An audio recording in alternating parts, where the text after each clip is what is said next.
kita bisa bertemu dalam kesempatan yang baik, dalam waktu terbaik. Mudah-mudahan semuanya di dalam keadaan yang baik.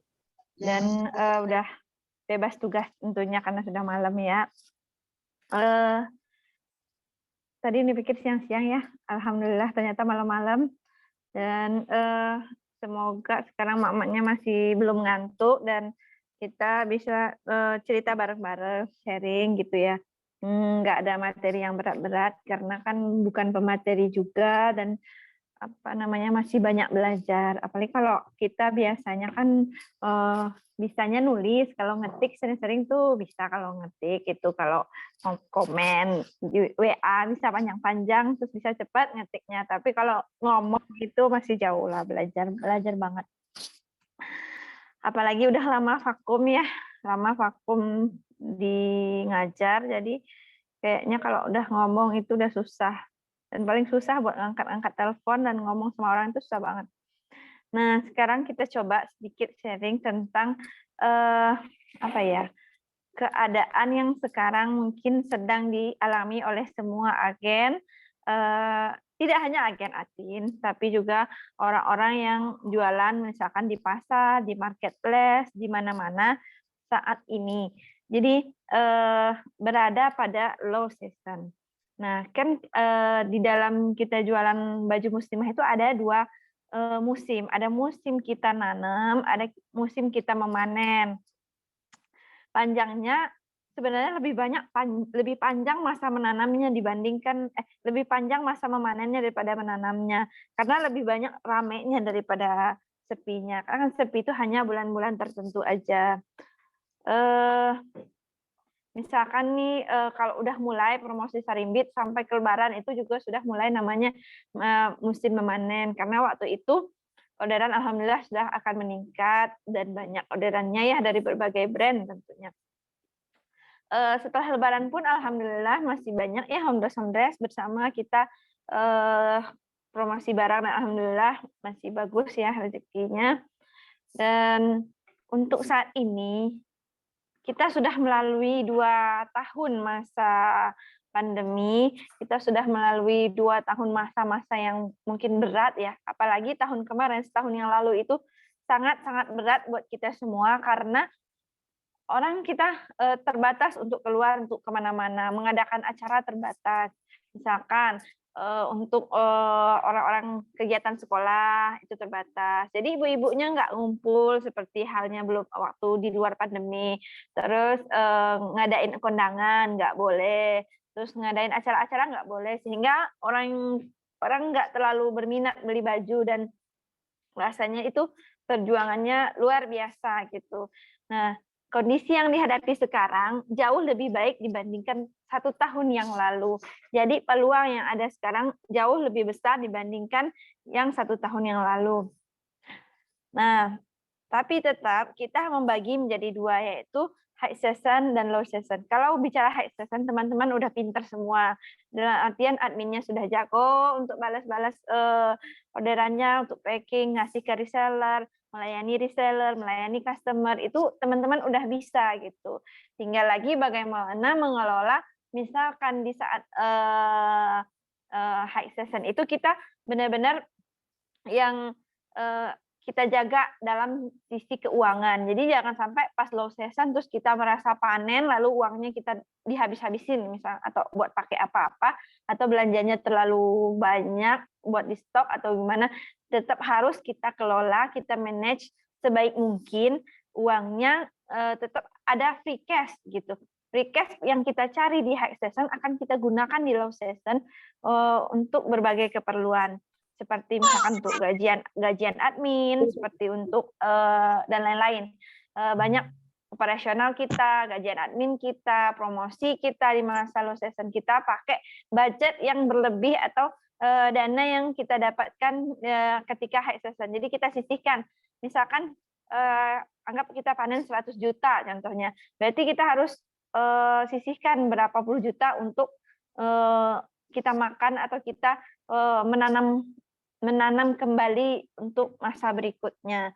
Jadi hanya itu high season. Kalau soal jualannya, alhamdulillah udah pada jago-jago semua. Kalau di high season namanya orang rame, orang yang misalkan mungkin tidak biasa beli gamis pun akan beli gamis di saat high season. Orang yang tidak biasa pakai gamis sehari-harinya dia akan tetap beli gamis, mukena, karena selagi dia muslimah, dia pasti akan membutuhkan baju lebaran. Nah, bisa apalagi kita punya sarimbit itu kan satu keluarga. Jadi misalkan satu keluarganya dia pengen seragaman, nah adanya gamis, nah itu kan peluang buat kita sehingga mereka memakai baju muslimah sebagaimana kita harapkan. Nah, kalau itu udah alhamdulillah udah pada pinter-pinter ya agen-agen semuanya. Nah, sekarang kita bicara saat ini kondisinya mungkin sekarang low season next ya. Nah, yang atas lagi. Nah, low season itu adalah masa kita menanam. Apa yang kita tanam yaitu menanam itu maksudnya di sini adalah kita promosi, kita beriklan, kita mencari reseller, kita membina reseller, kita melakukan pembinaan, kita melakukan silaturahmi kepada reseller. Semua usaha-usaha yang menuju kepada perluasan pasar kita akan kita lakukan di masa menanam ini. Masa menanam namanya. Nah, apa yang kita lakukan yaitu belajar. Kita belajar, misalkan kalau promosi di sosmed gimana caranya kita belajar. Tentu kita belajar kepada yang lebih ahli seperti Mbak Muri, Kang Dewa, dan masih banyak lagi sebenarnya coach-coach yang lain yang bisa kita pelajari. Misalkan kayak di Yuk Bisnis juga ada, di online juga banyak, di YouTube. Ya, misalkan yang gratisan itu adalah di YouTube. Secara teknis kita bisa belajar sendiri-sendiri di YouTube, kita cari misalkan contoh untuk ngutik-ngutik IG Ads gimana caranya kita cari. Terus kalau kita pengen Facebook Ads, kita pengen promosi secara membranding diri di Facebook, di IG kita ada personal. Nah, itu kita juga bisa kita pelajari di YouTube. Banyak banget. Cari aja misalkan ketik Muri Handayani atau kita ketik Kang Dewa atau kita buka lagi video-video yang lama. Itu sangat-sangat bisa. Nah, kalau dari Uni mungkin kalau belajar itu hanya ada mungkin ilmu yang pernah dipraktekkan gitu, sharing-sharing. Tapi kalau benar-benar kita belajar ke yang ahlinya itu kan lebih baik. Nah, kalau teman-teman punya budget, misalkan budgetnya untuk belajar itu lebih baik lagi kita pergunakan. Kita belajar offline dengan kita belajar online itu lebih apa ya? Ilmunya lebih banyak dapatnya offline. Kenapa lebih banyak? Karena ketika kita duduk di sana, ketika online offline itu, kita udah meniatkan diri, aku mau belajar, aku datang gitu ke sana. Nah, misalkan ada workshop nih, workshop Kandewa, misalkan extreme funneling atau apa, atau workshop Mbak Muri, sosmed atau apa yang ada, kita update, kita lihat di sosmednya dia lagi adanya apa gitu. Kalau bisanya baru gratis ya nggak apa-apa, gratis aja dulu banyak di YouTube dan lain-lain. Tapi kalau misalkan kita udah mampu, kita bisa belajar offline yang berbayar, boleh. Terus kalau misalkan pengen online yang berbayar, boleh. Pokoknya kita belajar aja terus gitu. Mana yang setelah kita belajar itu, kita ambil apa? Dan habis kita belajar, kita ringkas. Misalkan kita ambil poin-poinnya. Oh, setelah ini saya harus mengerjakan ini. Setelah ini saya harus mengerjakan ini. Karena percuma juga kita misalkan kita belajar, tapi kita nggak action, kita nggak extend kan pembelajaran kita itu. Kita praktek gitu, harus eksekusi. Nah, eksekusi itu setelah kita eksekusi, kita juga evaluasi sejauh mana nih kita udah mengeksekusinya. Misalkan ini udah maksimal apa belum, ini kurangnya dari mana. Kita review juga gitu kan. Oh, ini bagian contoh ya, kita udah promosi, udah posting di sosmed, tapi nggak ada yang like, nggak ada yang komen misalkan. Berarti kita harus review. Yang pertama temennya ada nggak yang sesuai gitu kan dengan yang konten yang kita buat. Yang kedua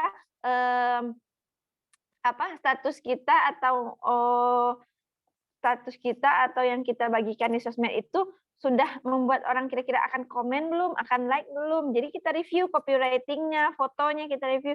Oh, bagusnya foto yang ini yang diupload. Oh, ternyata foto yang ini dengan copywriting-nya ini bagus nih. Nah, nanti untuk berikutnya kita akan pelajari lagi nih. Kita harus ikut polanya, kita posting. Terus selain kita posting jualan di sosmednya juga kita harus sharing, atau kita minimal kalau kita nggak bisa sharing, kita harus tunjukkan kalau kita ini orang gitu loh. Kalau kita ini orang di sosmed itu maksudnya ya adalah kita mengungkapkan buah pemikiran kita walaupun hanya selintas, walaupun hanya sedikit, terus kita bisa mengungkapkan doa-doa atau apa selain jualan. Tapi setelah itu kita juga masukkan jualan kita. Nah, kalau Uni ya prinsipnya mungkin kadang-kadang kita harus ada yang teoritif, kita harus soft selling, ada teorinya begini-begini, itu lebih bagus. Tapi kalaupun kita belum punya ilmu yang kayak gitu, ya nggak apa-apa kita posting aja terus. Mudah-mudahan dengan posting inilah menjadi orang yang kita sesuai dengan produk kita itu akan lihat gitu. Posting aja gitu, semangat aja terus posting. Istilahnya kalau misalkan orang di komen, "Apaan sih orang jualan terus?" Kita misalkan, ya nggak apa-apa, namanya juga kita jualan kan nggak harus malu-malu, terus kalau di komen orang kita nggak boleh, yang apa namanya itu ya, nggak usah kepikiran gitu loh. Jadi kita, enjoy aja, kita posting aja terus apa yang kita bisa. Nah, misal ternyata kita udah posting, di story udah, di timeline sudah, terus kenapa ya masih tetap sepi, temannya udah kita tambahin juga. Oh, ternyata kita harus perlu live misalkan. Jadi sekali-sekali live biar kelihatan ini ada orangnya loh di Facebook ini gitu. Di Instagram ini ada loh orangnya gitu. Minimal kayak gitu. Nah, setelah kita belajar terus kita action. Nah, kita menambah skill-skill lain, misalkan skill apa? Misalkan skillnya closing kita pelajarin, manajemen karyawan kita pelajarin, apa aja yang bisa kita pelajarin di masa yang kita mungkin nggak terlalu sibuk gitu kan. Nah, kita pelajarin. Jadi kalau nanti kita menunggu nanti belajar pas ya setiap tahun ini kalau ini melihat polanya itu, jadi kita dari apa namanya? Kita start misalkan dari Muharram sampai Zulhijjah itu dari bulan Rabiul Awal misalkan itu dari kalau bulan Masehinya kayak Oktober, November, Desember ke sana itu udah termasuk high season. Nah, kalau kita nunggu itu, kita baru mau belajar, kita nggak akan sempat, ya kan? Jadi waktu kita untuk belajar itu nggak ada karena kita sibuk dengan orderan, sibuk dengan packingan, sibuk kita memfollow up brand-brand yang ini udah belum PO-nya, yang ini udah datang belum, ini terus belum reseller nanya ini barangnya udah datang belum. Jadi kita nggak sempat untuk belajar. Nah, sekarang inilah masa-masanya kita belajar. Jadi agen-agen semuanya, mbak-mbak semuanya bisa misalnya cari mana nih yang bisa dipelajari. Oh, ini kita lagi musim slow, ini adalah kesempatan kita untuk belajar. Jadi Allah lagi kasih waktu kepada kita untuk kita belajar. Nah, belajarnya langsung praktek. Karena ini bukan belajar kayak di sekolah gitu. Kalau di sekolah gitu, belajarnya kan ada teori, terus belajar, ujian gitu. Kalau kita misalkan apa namanya di kehidupan nyata itu kalau kita belajar kita praktek langsung dan sangat mungkin kita melakukan kesalahan ketika kita praktek. Nah, itulah ketika kita salah itu adalah harga yang harus kita bayar dalam belajar ya. Mungkin kita udah masukin biaya promosi 5 juta misal, tapi nggak kena, nggak dapat apa-apa, itu biaya kita belajar dan untuk mengevaluasi seharusnya seperti apa kita ngasih promosinya. Nah, next.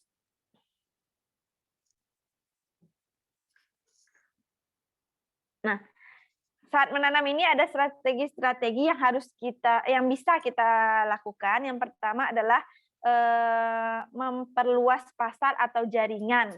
Nah, di sini realnya gimana sih? Bahasanya kan agak susah tuh memperluas pasar.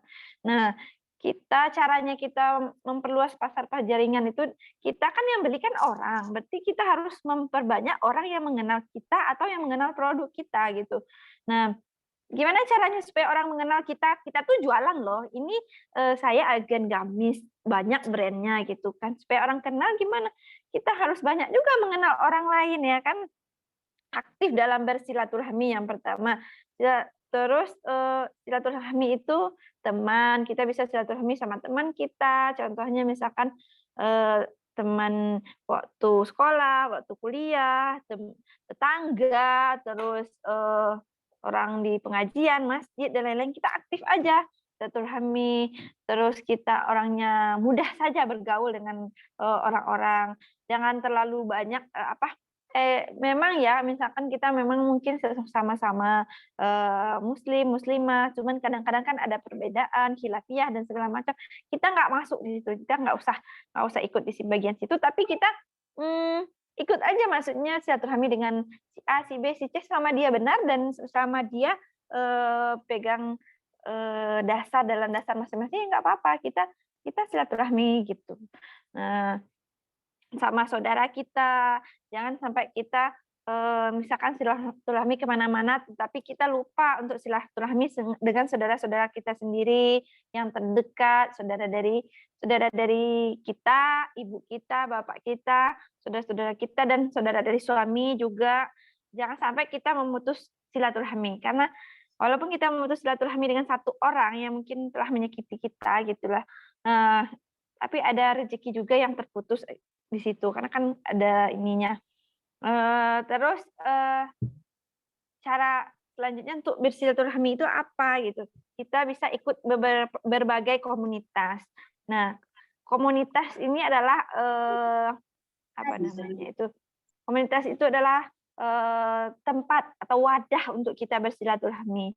Di Indonesia ini banyak kalau komunitas bisnis ya, ada TDA, Tangan di Atas, terus komunitas berbagi, ada Paskas, Pasukan Amal Soleh, GIB, Gerakan Infak Beras, terus kita juga bisa ikutan, Yuk Bisnis, kita juga bisa ikutan ibu-ibu arisan, arisan keluarga, kita bisa ikut, komunitas misalkan alumni dari mana gitu kan, kita mungkin sama-sama dari mana, kita misalkan kayak, yang belajar di marketplace dia juga yang jualan di marketplace itu juga ada komunitasnya, misalkan Shopee-nya Jakarta, itu juga ada. Nah, komunitas-komunitas itu kita ikut, kita aktif, kita silaturahmi, mudah bergaul, mudah berteman dengan siapa aja, sehingga tanpa kita ngasih tahu kita jualannya apa, orang akan nanya, "Mbak bisnisnya apa? Mbak jualan apa? Mbak kegiatannya apa?" Pasti ada aja yang bertanya. Dari sana mungkin bukan dia yang ikut jadi reseller kita, tapi saudaranya, mungkin bukan dia tapi temennya, mungkin dia hanya beli buat dipakai atau, dia misalkan dia cuma beli buat dipakai, dia rekomendasikan ke orang lain gitu. Nah, itulah pentingnya komunitas. Karena misalkan kita kenal dengan si A, nanti si A kenal dengan si B. Si A udah beli produk kita, dia posting gitu. Kalau biasanya kan kalau orang belinya ke orang lain, dia kan kadang rada malas gitu posting. Tapi kalau dia beli ke teman sendiri, dia mau nunjukkan, mau bantu temennya untuk jualan. Nih diposting bagus loh, dagangannya temen ini dipakai, nanti dia dia posting. Terus dari dia posting kelihatan temennya. Jadi jaringannya itu akan semakin luas dan panjang. Apalagi kalau kita ikut, komunitas yang di luar yang biasa kita ikut gitu. Jadi, kalau ini sih orangnya udah pernah beli di kita, maksudnya, oh udah teman-teman kita juga udah sering beli. Kita cari lagi komunitas lain yang kira-kira belum tersentuh atau belum terjangkau oleh kita. Eee Komunitas itu mungkin ada juga kok, kayak arisan ada yang bayar, ada yang enggak, terus ada pengajian, kayak gitu-gitu, pengajian RT, RW, kampung, atau apalah. Nah, ada juga komunitas itu komunitas yang kita membantu dakwah, misalkan kayak GIB itu Gerakan Infak Beras, kalaupun kita nggak bisa ikut di dalam bagian kita, maksudnya donasi atau apa, tapi kita ikut angkat beras atau kita ikut ke pesantren antar-antar beras, itu udah kita disebut kita, ikut menjadi bagian, komunitas tersebut. Itu contoh, kita bisanya apa, kita usahanya seperti apa. Semaksimal yang kita mampu. Yang penting konsepnya apa? Mau ke mana? Gerak aja lah silaturahmi ke mana gitu kan. Kita udah pusing banget suntuk, misalkan apa, mentok di rumah gitu, ya udah kita jalan, ketemu teman, ngobrol, nanti ketemu itu solusinya seperti apa, terus, ada aja jalannya yang datang. Terus next-nya Nah, yang kedua, setelah kita berkomunitas, kita membaca peluang pasar-pasar yang lain. Kenapa di sini membaca peluang pasar-pasar yang lain? Karena ada loh orang-orang yang mampu beli gamis itu mahal misalkan. Terus ada juga loh orang yang misalkan dalam kondisi sekarang banyak pengeluaran. Memang kita sangat sangat mengakui kalau sekarang ini pengeluaran sangat-sangat banyak. Contoh, dia mau masukin anaknya daftar sekolah, itu baru bayar. Anak daftar ulang, bayar bukunya, terus beli tas baru, sepatu baru, karena semua udah sempit karena 2 tahun udah nggak sekolah. Terus dan berbagai keperluan kayak harga-harga semua pada naik, sembako, terus menabung untuk persiapan kurban. Jadi mungkin ada yang menghemat-hemat uangnya sehingga nggak belanja baju dulu. Tapi tetap ada orang di Indonesia ini, orang kaya-kayanya juga banyak, atau orang-orang yang mampu beli itu tetap ada. Makanya kita mencari pasar lain. Oh, kalau kalau yang sekarang kita punya dia nggak beli gitu kan, berarti kita harus cari yang lain gitu. Cara cari yang lain tuh macam-macam. Ada agen yang dia sharing, dia datang ke pesantren silaturahmi. Kira-kira dia butuh di sini butuh seragaman nggak? Katanya tuh contoh. Itu jadi salah satu ide lain saat mencari pasar baru itu kan seperti door to door ya. Atau teman-teman juga bisa bekerja sama mungkin dengan temannya yang lain yang punya offline store misalkan. Terus ada juga kan orang yang kampung-kampung atau tempat-tempat yang lebaran yang dianggap lebaran besar itu adalah lebaran haji misalkan. Nah, itu kan peluang lagi kan. Ada orang yang memang lebaran Idul Fitri. Nah, tapi ada kampung-kampung yang lebaran yang wah itu lebaran haji. Berarti di situ ada peluang lagi dia beli baju ya kan. Nah, misalkan kita nggak menjangkau itu, tapi ada teman kita yang menjangkau dia jualan offline, kita bisa kerjasama dengan temannya. Contoh misalkan kita, aku punya barang nih, di sini bisa nitip enggak gitu kan, maksudnya, kita bisa kerjasama nanti, berapa lakunya baru di-store, konsinyasi atau apa, dengan teman yang dipercaya tentunya. Itu salah satu. Terus ada juga orang yang door to door, dia silaturahminya door to door. Misalkan dari rumah teman A ke teman B ke teman C, dia silaturahmi, paling dia cuma bawa sampel-sampel produknya aja. Nanti kalau misalkan dia memang order, baru dia orderin ke pusat atau dia ambil stok yang di rumahnya. Jadi, cara-cara yang tidak biasa itu kita, bisa praktekkan. Istilahnya kita memang harus ekstra. Terus kita harus usaha lebih daripada biasanya. Terus yang ketiga, kita tetap harus aktif promosi di sosmed, sesuai dengan yang kita bisa. Kalau kita bisanya lebih, ya lebih bagus kan.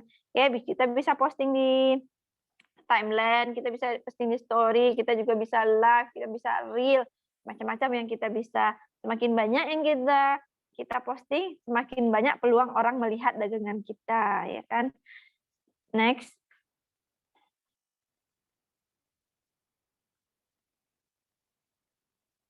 Nah, yang tadi sama aja sih, masih sama, masih belit-belit situ. Yang keempat tuh aktif belajar. Itu tempat-tempat untuk belajar itu bisa SBO, Billionaire, Yuk Bisnis. Di Facebook juga ada Mbak Dena, itu yang status Facebook. Ada juga yang branding. Terus dari yang kita pelajari, kita action kan yang ini. Nah, kan ini tadi ya tempat-tempat belajar. Nah, kan tadi kan silaturahmi bisa komunitas, bisa tempat arisan, bisa ibu-ibu di sekolahan anak kita, terus bisa komunitas bisnis, bisa komunitas sosial gitu kan. Tapi ini juga ada loh tempat silaturahmi, yaitu tempat belajar. Nggak semua juga orang belajar itu dia belajar mencari ilmunya, ternyata dia ke sana masuk grup tuh cari teman gitu loh. Cari teman nggak ujuk-ujuk kita tawarin ini, saya jual ini beli, enggak, kita kenalan aja, silaturahmi aja. Nanti ada saatnya dialah yang akan bertanya ke kita, Mbak jualan apa? Nah, barulah kita jelaskan, kita jual ini, boleh loh jadi reseller gitu. Ada juga yang akhirnya mereka loh yang pengen jadi reseller kita karena dia melihat kita aktif promosi, dia melihat kita aktif berjualan ya kan. Nah, mereka yang nanya ya kita tinggal jawab dan kita jelasin. Nah, di situ peluang-peluang silaturahmi itu membawa rezeki. Nah, selanjutnya Nah, yang kelima, tetap aktif rekrut reseller. Kita bisa rekrut di sosmed tadi, lewat silaturahmi tadi, lewat kerjasama dengan teman kita, dan kita bisa juga jemput bola untuk mencari reseller yang mau mempromosikan dagangan kita. Setelah kita punya reseller, resellernya jangan kita jadikan sapi perah katanya. Dulu Mbak Sofi bilang jangan jadikan sapi perah, terus juga jangan kita tanya terus-menerus kita tanya, "Gimana jualan? Gimana jualan?" Enggak, kita tanya dia kabarnya seperti apa, dia sehat enggak. Kita jadilah pendengar yang baik bagi mereka. Orang itu kadang mereka nggak butuh solusi dari kita, tapi mereka cuma butuh kita dengar mereka dan kita paham mereka gitu. Misalnya ada kendala A sampai Z, terus mereka cerita, terus kita harus benar-benar mencari solusinya? Enggak juga. Mereka mungkin cuma butuh kita dengar, oh iya, kita paham mereka seperti apa dan mereka kekurangan di mana. Kalau kita bisa beri solusi ya kita beri, kalau enggak bisa ya kita semangatin aja. Semangat, tetap semangat. Kita tetap harus reseller itu kita harus semangatin dia cita-citanya apa. Coba dibayangin cita-citanya kamu. Misalkan dengan kita jualan ini, bisa beli itu, atau kita bisa sedekah, bisa bantu orang, bisa apa gitu. Nah, itu yang kita tanamkan pada reseller. Nah, ya, karena reseller udah ada, nah kita belajar menjadi leader bagi tim reseller kita. Agen itu, perbedaannya agen dengan dropshipper atau reseller, agen itu harus belajar menjadi leader, menjadi pemimpin. Pemimpin bagi siapa? Yang pertama bagi dirinya sendiri. Dia harus bisa memimpin, yang memanage gitu dirinya sendiri, mengatur waktunya. Ternyata agen itu kegiatannya memang cukup banyak, dia ngurus anak juga, dia bina reseller juga, dia membina karyawan juga, tim juga itu. Belajar menjadi leader bagi mereka. Bagaimana leader itu? Leader itu mencontohkan. Kita ingin reseller kita aktif promosi. Kita ingin reseller kita aktif posting. Tapi kita sendiri sebagai agen atau tim kita, misalkan tim marketing kita, nggak aktif promosi, nggak aktif untuk jor-joran untuk mengiklankan produk-produk atau brand-brand yang udah kita pegang. Itu jadinya reseller kita akan meniru kita dan dia akan juga males gitu. Bawaannya, misalkan leadernya nggak semangat, jadi resellernya juga nggak semangat. Leadernya jarang posting, leadernya males posting, nggak ada ide juga, nggak nyari ide juga, ya mereka juga akan seperti itu.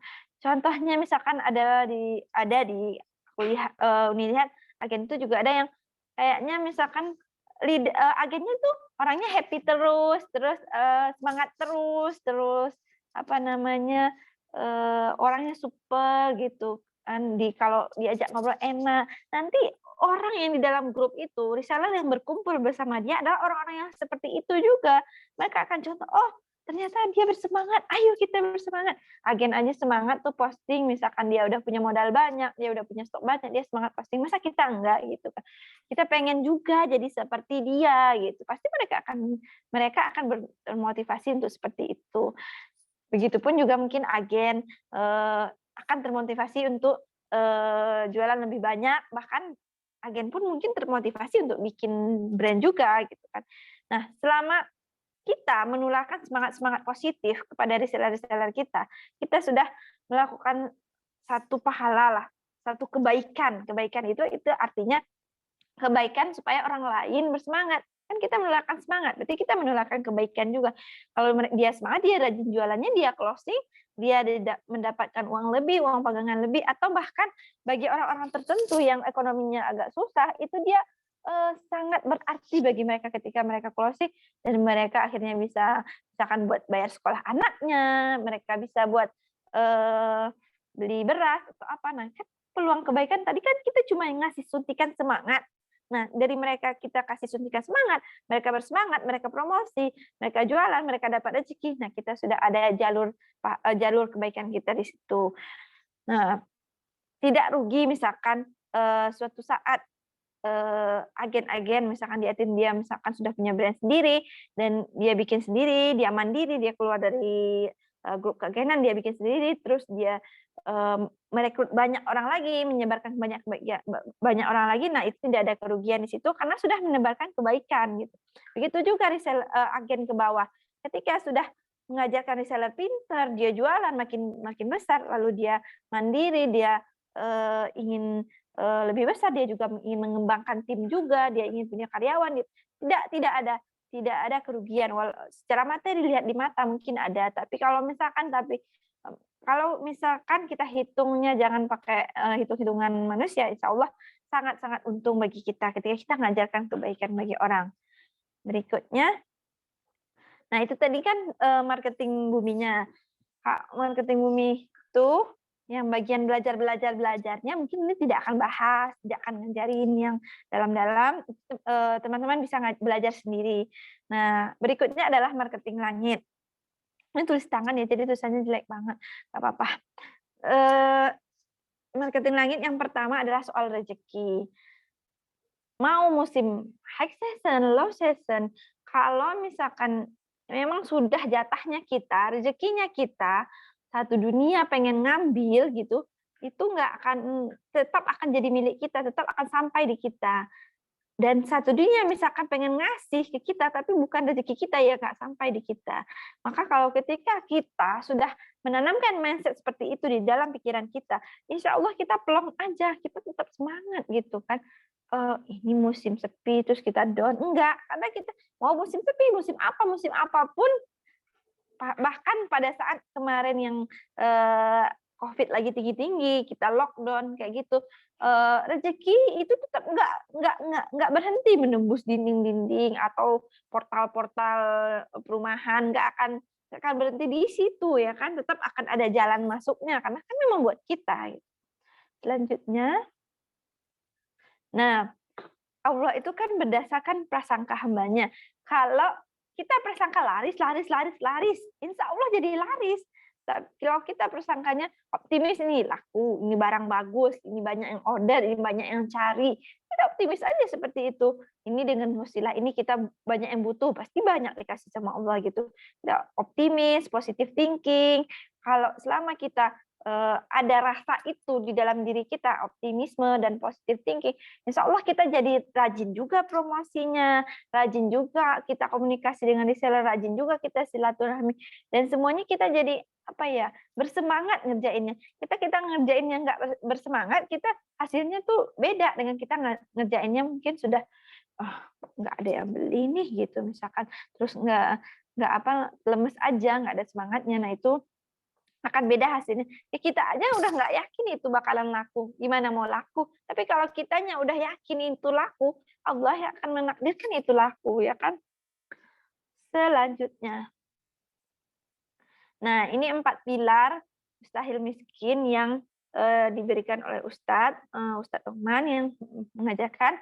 Yang pertama adalah birrul walidain. Jadi bagaimana kita berbakti kepada orang tua dan mertua kita, mengistimewakan mereka, mendahulukan mereka sebelum kita kesedekah ke yang lain-lain ke mereka dulu, sebelum kita ibaratnya membeli hal-hal yang tidak berguna mungkin yang tidak bermanfaat bagi kita, bermewah-mewahan, kita kasih dulu orang tua kita bahagiakan dulu orang tua kita senangkan dulu hati orang tua kita. Ketika orang tua kita udah senang, ridho, terus bahagia dengan kita, dia doanya akan mengalir kepada kita. Ketika doanya sudah mengalir kepada kita, maka segala sesuatu di dalam hidup kita akan mudah. Jadi ini urusan jadi gampang, mudah, laris aja terus. Kok bisa laris ya dia ya? Karena mungkin dia didoain sama orang tuanya, dia didoain sama mertuanya, seperti itu. Yang kedua adalah sholat awal waktu. Tepat itu lebih ingin awal ya. Jadi kita bersegera melaksanakan sholat di awal waktu sebagai kita menunjukkan rasa syukur kita kepada Allah. Kita menunjukkan bahwa kita hidup itu untuk apa? Memang untuk beribadah gitu kan. Nah, dengan kita ngasih tujuan akhir kita akhirat, maka dunia itu akan ikut aja gitu. Jualan-jualan itu kan laris aja. Kenapa? Karena tujuan kita bukan itu, tujuan kita akhiratnya nih. Dengan kita nih, kita ada waktu lapang, kita sholat tepat waktu. Nanti kalau kita yang paling kelihatan itu kalau kita sholat tepat waktu, waktu itu akan panjang. Misalkan kita sholat di awal waktu zuhur. Nah, dari zuhur ke asarnya itu akan terasa panjang. Awal asar, dari asar ke maghribnya terasa panjang. Lain kalau kita menunda-nunda waktu sholat kita, rasanya kok waktu cepat habis, cepat berlalu, dan nggak bermanfaat gitu di dalam sehari itu. Maka itu adalah pilar keduanya, itu sholat waktu. Yang ketiga adalah memperbaiki bacaan Al-Quran. Kenapa memperbaiki bacaan Al-Quran?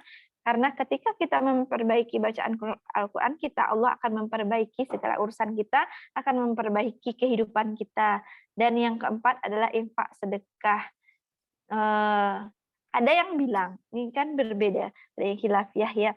Jadi ada yang dari Ustaz ada yang bilang kalau kita infak dan sedekah, kita yakin dengan infak dan sedekah itu akan mempermudah rezeki kita. Itu adalah bentuk keimanan kita bahwa Allah keimanan kita akan janji-janji Allah gitu.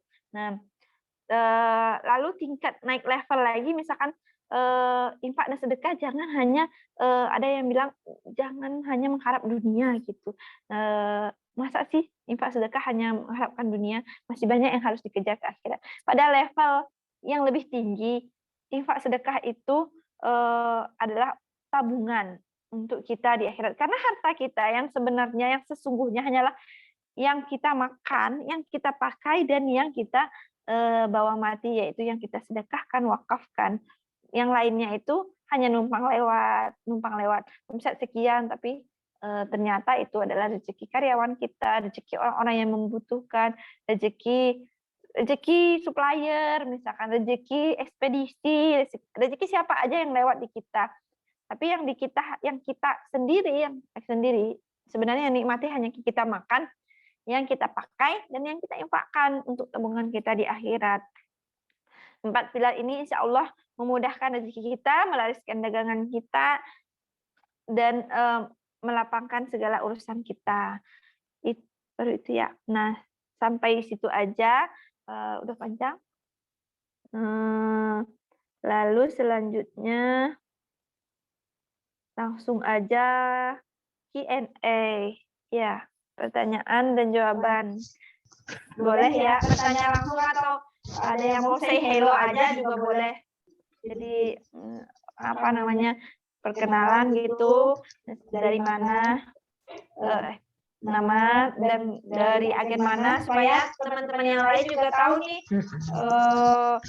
si Mbak Maria misalkan dia yang mana orangnya gitu. Siapa tahu teman yang lain belum tahu ya kan. Oke, terima kasih Raise Uni. hand ya. Oke, siap. Boleh buat Mama yang mau bertanya. Tadi ada Mbak Aat yang udah bertanya di kolom komentar. Itu pertanyaannya adalah bagaimana caranya menghadapi reseller yang nggak aktif nih Un? Apakah kita keluarkan dari grup atau kita abaikan saja? Mohon pencerahannya gitu Un.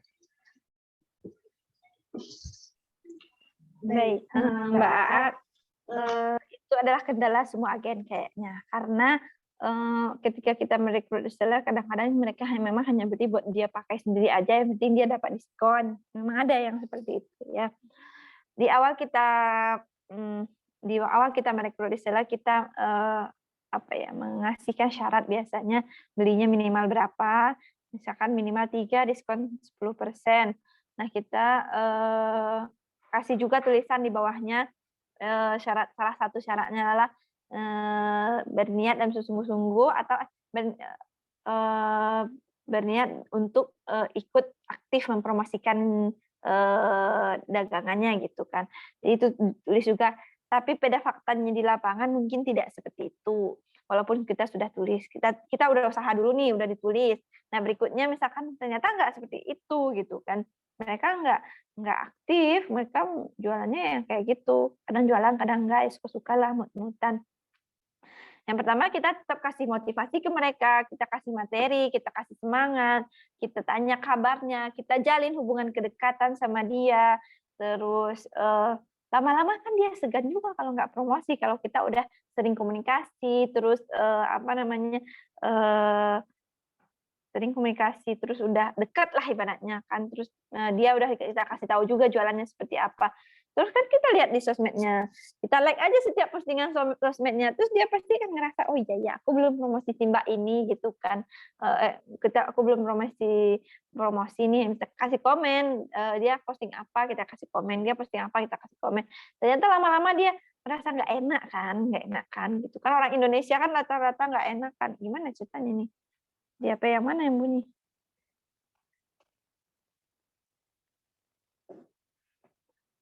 What? Ibu saya. Terus apakah dia akan kita keluarkan di grup? Kalau dia nggak aktif juga setelah berbagai macam treatment, sebaiknya enggak. Kenapa enggak? Karena kan semakin ramai orang di dalam grup kita, semakin tinggi peluang orang itu akan beli gitu. Minimal dia suatu hari nanti dia lihat, oh barang ini bagus buat dipakai, dia akan beli. Minimal dia Lebaran dia akan beli juga gitu kan buat keluarganya dia. Yang penting dia udah pernah daftar dan dia pernah memenuhi syarat-syarat yang kita berikan, selanjutnya ya nggak apa-apa. Nah, tapi kalau khusus untuk yang kita kasih diskon yang itu yang 10% misalkan, terus kita kasih ada yang kita kasih 15 atau 20, nah itu kita kasih syarat. Kalau mau 20, sebulannya Mbak harus jualan segini. Misalkan 10 pieces, baru dapat segitu. Misalkan contoh ya. Nah, kan beda-beda masing-masing agen tuh kan beda-beda syarat-syaratnya. Terus kalau misalkan udah seperti itu, misalkan dia nggak mencapai, nggak apa-apa, dia diskonnya 10 aja, misalkan. Nggak usah dikeluarin di grup, perbanyak aja resellernya. Misalkan sekarang resellernya baru 20, misalkan. Ya, dicarilah sampai 100, bahkan sampai 1000. Dari 1000 orang itu misalkan ada 10% aja yang aktif. Berarti udah 100 orang dong. 100 orang dia ngorder setiap bulan 10 pieces, misalkan. Ini udah 1000, berarti satu agen udah closing 1000. Nah, seperti itu caranya. Jadi bukan dikeluarin, tapi kita perbanyak orangnya, terus kita tetap beri semangat pembinaan kepada yang udah ada. Next. Oke, terima kasih Uni. Ngomong-ngomong nggak Mbak Aat?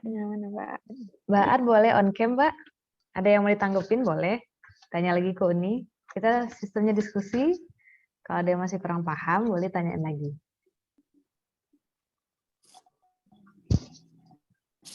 Ya Bun, makasih ya atas pencerahannya.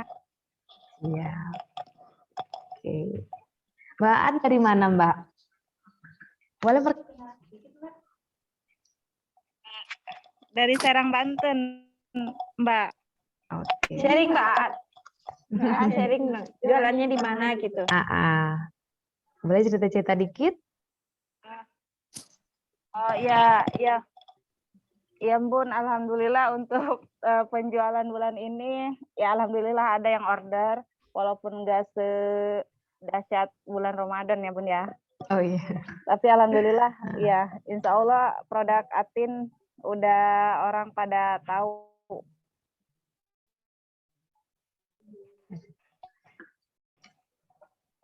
Karena langsung ngelihat aslinya Bun. Oh ya, coba Mbak Aat cerita di jualannya gimana? Ini punya toko dekat rumah ya?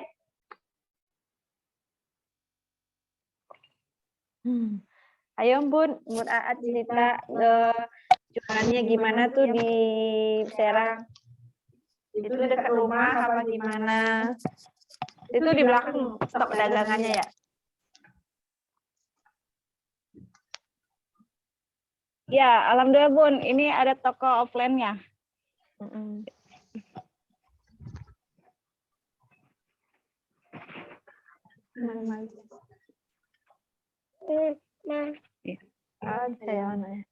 Oke deh. Ya Bun. Oke Mbak, boleh buat Mbak-Mbak yang lain mau bertanya silakan tunjuk tangan.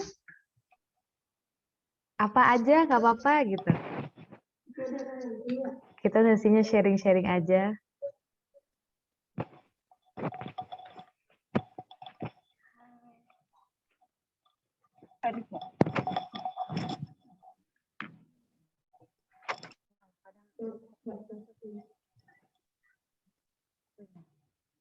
Mbak Samsia, silakan Mbak.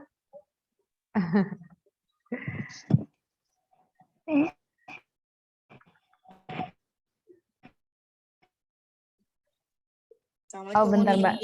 Ya, Suaranya baru kedengeran. Belum. Ini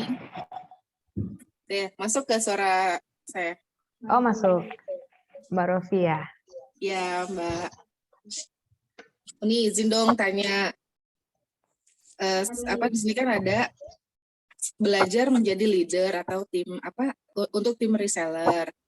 Nah, salah satu PR saya tuh nih masih kayak gimana ya caranya membangun kedekatan dengan tim gitu. Kadang kan emang suka ngobrol, cuman kan saya ngerasain sendiri pernah di grup yang lain gitu menjadi reseller yang pasif, aktif jualan aja, tapi maksudnya kalau misalkan ngobrol atau ngebahas apa-apa cenderung pasif gitu ya. Nah, sekarang giliran menghadapi tim sendiri, timnya memang aktif jualan gitu nih, pesanan juga alhamdulillah ada gitu. Cuman kan nggak merata tuh, ada yang pasif sangat gitu, ada yang aktif jualan tapi juga di grup pasif gitu ya.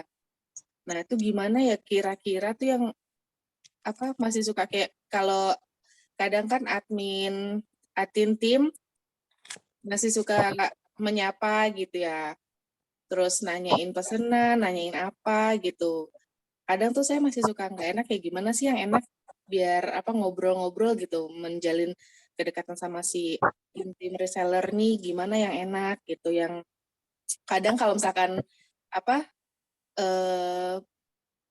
kalau saya pribadi tuh kayak masih ditanyain udah berapa pesenannya, kadang masih ngerasa aduh deg-degan nih nggak enak nggak ada pesenan gitu. Gimana ya nih, kayak masih gimana sih yang enaknya gitu buat biar di grupnya tuh biar pada aktif semua gitu, biar pada muncul aja lah nih, rame grupnya. Makasih nih.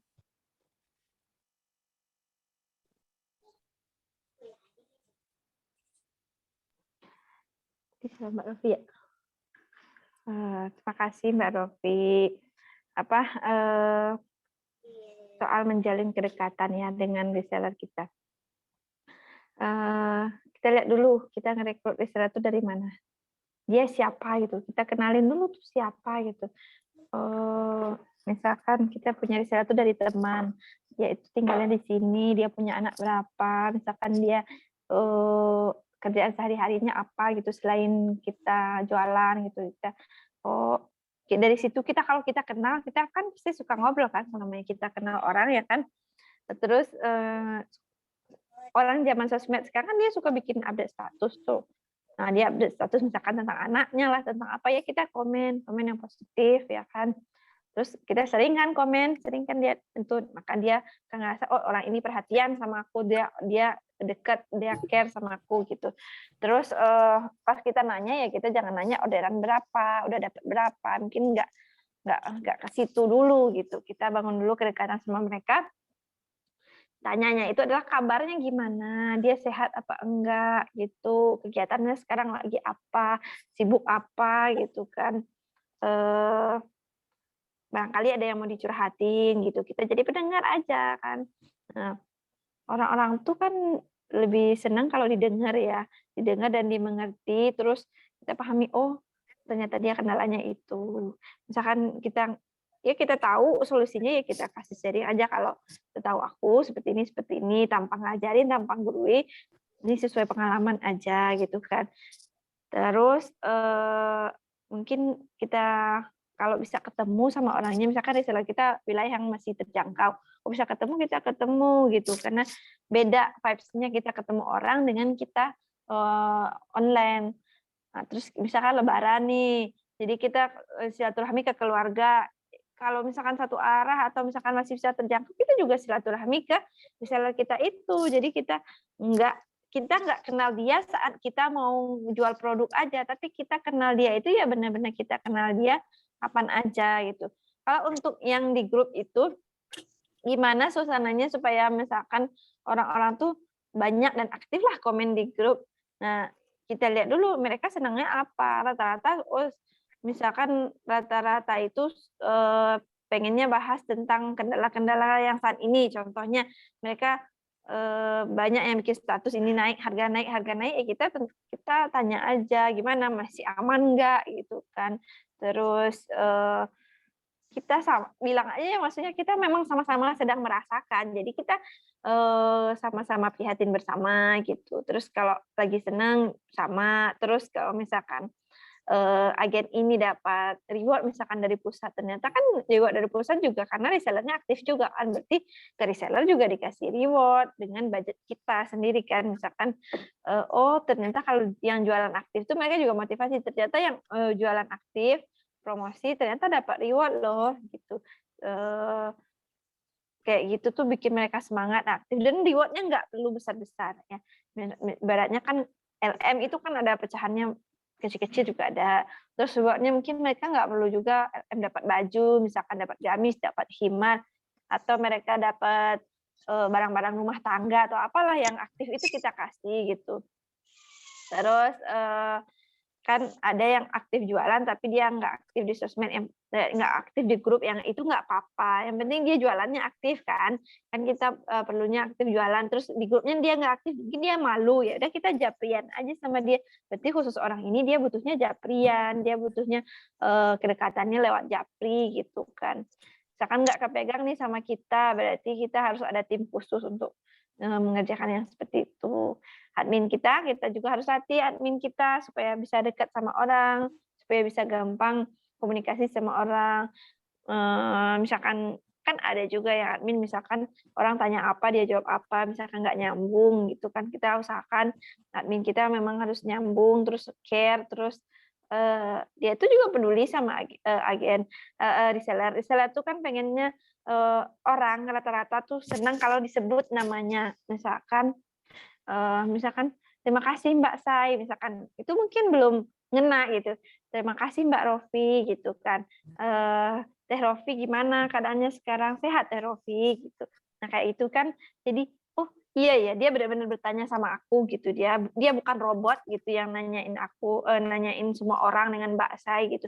Tapi dia nanya dengan menyebut panggilan orang tersebut. Nah itu akan nyentuh hatinya kayak gitu. Dari aku itu aja sih, dicoba dulu praktekin, nanti kalau udah dipraktekin kasih tahu ya. Oke, Uni. Silakan Mbak Rofi kalau ada lagi yang mau ditanggepin, Mbak. Ya, Uni, insya Allah praktek dulu.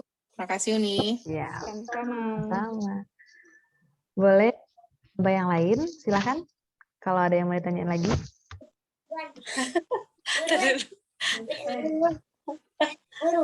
Aku nih Mbak, mau tanya Mbak. Oke, Mbak Samsia silakan.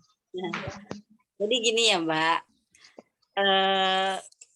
kan ada tuh tim reseller aku ya. Dia masih saudara sih ya. Kebetulan dia juga sama jualan gamis-gamis ya. Tapi kayak jualan gamis towel gitu. Nah, terus aku tanya kan dia nggak pernah aku tanya gimana kabarnya gitu. Sering share enggak gitu. Dari semenjak udah 2 tahun gitu ya, nggak ada orderan gitu kan. Tapi dia tetap aku kasih semangatin terus gitu ya. Bilangnya katanya produknya mahal. Itu gimana cara nanggapinnya? Padahal dia udah tahu gitu ya kalau kualitas Atim itu emang bagus gitu ya. Cuman katanya susah katanya kalau di sini begitu alasan, padahal itu daerah Serang ya, kalau sama TAA tuh deket tuh. Dia orang tak-takan. Tapi dia bilangnya mahal terus gitu. Padahal mah kan dia udah dapat potongan gitu ya. Itu gimana cara nanggapinnya? Soalnya dia nggak mau nge-share, nggak mau iklan, itu gimana? Terima kasih. Terima kasih, Mbak. Ya. Baik, yang pertama kan karena dia bilang kenapa dia nggak mau nge-share karena mahal. Nah, kalau untuk penjelasan yang mahal tadi, mungkin kita bisa ngasih analogi atau perbandingan yang barang-barang mahal yang tetap laris. Misalkan contoh HP ada Oppo, ada iPhone. iPhone tetap aja laris walaupun lebih mahal daripada Oppo. Terus gamis itu juga belum tergolong mahal. Yang mahal kan ada yang 500, 1 juta gitu kan. Nah, sebenarnya bukan mahal, tapi belum ketemu market yang mampu membeli yang itu gitu. Jadi orang yang mau beli yang itu tuh dia belum dapat gitu. Berarti dia harus cari kira-kira orangnya misalkan ekonominya yang mampu beli 200-an gamis itu yang seperti apa. Berarti dia harus kita kasih tahu tipsnya ya cari yang baru. Cuma Kan misalkan kita udah kasih tahu nih, dianya juga nggak aktif promosi, dia kan udah biasa jualan juga, mungkin dia udah memegang prinsip dia jualannya memang seperti itu. Nah caranya ya udah kita move on gitu, move on aja dari dia. Ya dia mau beli atau nggak mau beli ya nggak apa-apa, kita cari reseller lain. Jadi solusinya buat agen cari reseller lain lebih banyak lagi. Nah yang itu ya biarin aja gitu kan. Nah, itu berarti dia mampunya yang beli yang segitu gitu. Nah itu kita nggak bisa paksain juga. Mungkin dia dia nggak mau cari silaturahmi yang lain atau dia nggak mau bangun komunitas lain yang mungkin mampu beli lebih mahal ya kan. Contoh aja misalkan kayak kayak yang kalau di kota itu kalau dia orang tua kalau dia anaknya sekolah udah STIT, uang masuknya aja udah, sekian puluh juta, berarti dia mampu dong beli gamis yang harganya cuma 200.000 itu contoh. Berarti orang ekonominya mampu lah. Nah kalau misalkan, dia di kampung, misal kampung banget ya, di kampung dia cari sekolahnya yang gratis, terus memang mampunya ya segitu, kalau kehidupannya ya segitu, berarti kita nggak bisa maksakan orang itu yang, beli gitu kan. Di antara orang-orang yang, nggak mampu itu tuh biasanya tetap aja ada terselip orang yang mampunya berapa gitu kan, orang yang kayanya lah ibaratnya. Terus misalkan nggak ada di kampung A, mungkin orang kampung B itu kayak kaya, itu contoh. Jadi marketnya aja yang belum pas, bukan karena harganya yang mahal ya kan. Iya, tapi itu ini apa ya, dia itu Mhm, pengennya itu barang stok di saya dititip ke dia, begitu. Jadi dia itu gimana ya, nggak mau mesen gitu. Tapi giliran yang lain pada dapat reward gitu ya, maksudnya kan kita kasih heeh, gamis atau hijab gitu ya. mhm, Dia apa sih, dia malah nagih, "Kok aku nggak dapet? Emang kamu kataku aktif?" Segituin kan. Nah akhirnya mhm, mhm. yang penting kan aku pernah order lah, kataku ya, ketentuan reseller kayak gimana, kataku kan. Tapi Iya dia mungkin. dia minta ini Iya, gitu loh, nggak ini gimana ya, cara nanggapinnya kayaknya iya. satu Iya. kita Mungkin karena bingung dia gitu. saudara mungkin ya, jadi dia ngerasa gimana gitu, memang nggak ya memang kan biasanya gitu. Apa, dia menganggap mungkin karena dia saudara ya dia malas-malas aja promosinya, kalau bisa barangnya dititip aja gitu ya. Iya iya kayak gitu Kalau dia nih. titip, kalau dia laku nggak apa-apa sih, misalkan kita konsinyasi lah ibaratnya, yang aku titip 10 nih, lakunya berapa, misalkan lakunya 2, yang 8 kembaliin ya, nanti kalau mau ngambil baru lagi, titip lagi, nanti, berapa yang kejual setor, terus sisanya dikembaliin, itu nggak apa-apa, kan ada juga orang yang kayak gitu. Kayak orang yang datang ke toko-toko offline kan dia suka nitip-nitip tuh barangnya, nanti sebulan kemudian ditagih, kan ada juga. Itu namanya konsinyasi. Oh, kalau dia maunya seperti itu, tapi dia mampu jual, nggak apa-apa. Misalkan kita percaya nih, karena dia memang saudara kita, terus kita percaya dia nggak akan bohong lah ibaratnya. Terus dibawa 10 barangnya. Dia berhasil laku 3 bisnis. Ya udah dia nanti yang 3 bisnis dia ngasih duitnya, yang sisa barangnya dia kembaliin. Nanti dia ambil barang lagi, baru lagi 10, nanti dia promosi. Nggak apa-apa kayak gitu. Itu namanya kan konsinyasi kerjasama. Tapi, misalkan kayak gitu pun dia nggak promosiin, nggak lakuin barangnya, berarti memang dia nggak niat jualannya sama kita gitu kan. Jadi kayak kalau kita mampu kasih, ya kita kasih aja, tapi bukan karena dia reseller kita kasihnya nih, karena saudara aja nih gitu, sedekah lah ibaratnya kan. Tapi kalau misalkan kita nggak mampu kasih, ya kita tegas aja, kalau reseller memang harus seperti itu ketentuannya Mbak, gitu. Iya Nggak tapi apa-apa. nggak enak ujungnya itu nih, kalau nggak laku jangan marah ya, kan aneh. Iya, bener bener Gimana sih bener. niat jualan kok begitu, kata saya, disediain Mhm, barang sama saya, tapi kok ujung-ujungnya begitu. mhm.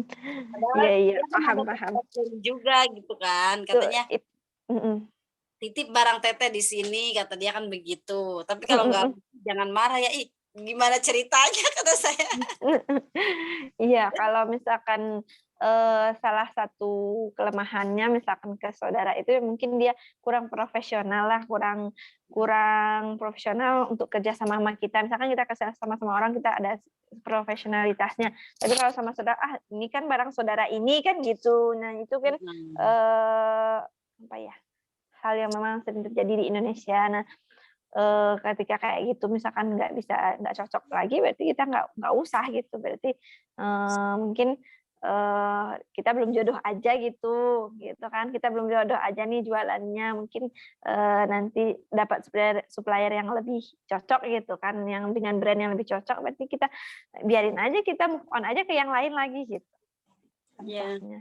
Rekrut lagi yang banyak gitu, temennya, teman jauh, teman di sosmed, bahkan orang yang nggak kenal pun bisa lebih profesional dan lebih loyal sama kita di Ya, malah online. gitu nih. Iya, makasih Iya. Yoni. Sama-sama. Oke, makasih Mbak Samsia. Semoga tips-tipsnya bisa dijalankan. Bisa dicoba dulu. Uni, ini ada pertanyaan di chat ini dari Mbak Ali Fiandra. Uni, gimana caranya nambah reseller lebih banyak? Karena sekarang reseller yang aktif masih di Karawang, padahal sekarang sudah pindah ke Bogor, Un. Gitu. Ya, baik. Karena sekarang sudah zamannya online ya. Jadi untuk menambah reseller itu kita bisa posting tadi di sosmed kita Facebook, Instagram, kita tunjukkan kita jualan, tunjukkan misalkan kita ada pengiriman barang, terus barang datang aja kita videoin, belum lagi orang beli barang datang aja kita videoin, kita posting. Terus kita open reseller juga nih buat orang-orang yang mau berniat sungguh-sungguh mau jualan itu. Itu kan kita posting di Facebook misalkan timeline story, di IG ada timeline story, reels, di TikTok juga kita bisa bikin video nih, video kedatangan barang di supplier gitu contoh. Terus kan tadi resellernya di Cikarang, nah sekarang ya tadi ya Karawang. Nah dari Karawang itu tetap kita kita pegang, kita secara online gitu kan walaupun dia di Karawang, kita bisa kirim barangnya secara online di satu titik, misalkan titiknya dari resellernya 10, itu titiknya si A, nanti dari si A baru disebar.